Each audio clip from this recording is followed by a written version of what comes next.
So ಇವಾಗ ಮಳೆಗಾಲ ಇರೋದ್ರಿಂದ ಮೋಸ್ಟ್ ಕಾಮನ್ ಆಗಿ ನಾವು ನೋಡ್ತಾ ಇರೋದು ಎಂಟೈರ್ ಕರ್ನಾಟಕಲ್ಲಿ ಅಂತ ಅಂದರೆ ಡೆಂಗಿ ಪೇಷಂಟ್ಸ್. ತುಂಬ ಚಿಕ್ಕ ವಯಸ್ಸು ಅಂದರೆ 2-3 ತಿಂಗಳು ಮಗುವಿಂದ ಹಿಡಿದು ತುಂಬ ವಯಸ್ಸಾದವ್ರಿಗೆ ಸಹಿತ ಡೆಂಗಿ ಬರ್ತಾ ಇದೆ. ಸೊ ಪ್ರಿಕಾಷನ್ಸ್ ಏನು ತೊಗೋಬೇಕು, ನೀವು ಮನೆ ಸುತ್ತಮುತ್ತ ನೀರು ಎಲ್ಲೂ ನಿಲ್ಲಿಲ್ದಂಗೆ ನೋಡ್ಕೋಬೇಕು. ನೆಕ್ಸ್ಟು ಸೊಳ್ಳೆ ಪರ್ದೆನ ಸ್ಟ್ರಿಕ್ಟಾಗಿ ಉಪಯೋಗಿಸೋವಂಥದ್ದು, ಸಂಜೆ ಆಗ್ತಿದ್ದಾಗ ಕಿಟಕಿ ಅದನ್ನೆಲ್ಲ ಬಂದ್ ಮಾಡಿ ಇಟ್ಕೊಳ್ಳೋವಂಥದ್ದು, ಈ ಥರ ಪ್ರಿಕಾಷನರಿ ಮೆಷರ್ಸ್ನ ತೊಗೋಬೇಕು. ನೆಕ್ಸ್ಟ್ ಡೆಂಗಿ ಜ್ವರ ಬಂದಿದೆ ಅಂತಂದರೆ ಲಕ್ಷಣಗಳೇನಿರುತ್ತೆ ಅಂತ. ಒಂದು, ಪೇಷಂಟಿಗೆ ಫಸ್ಟು ಜ್ವರ ಶುರುವಾಗುತ್ತೆ.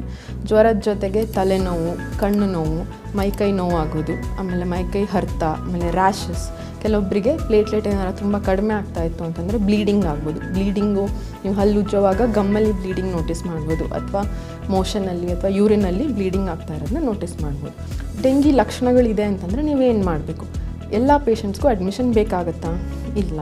ಸೊ ನೀವು ಫಸ್ಟು ಹಾಸ್ಪಿಟ್ಲಿಗೆ ಬಂದುಬಿಟ್ಟು ನಿಮ್ಮದು ಬ್ಲಡ್ ಟೆಸ್ಟ್ ಮಾಡಿ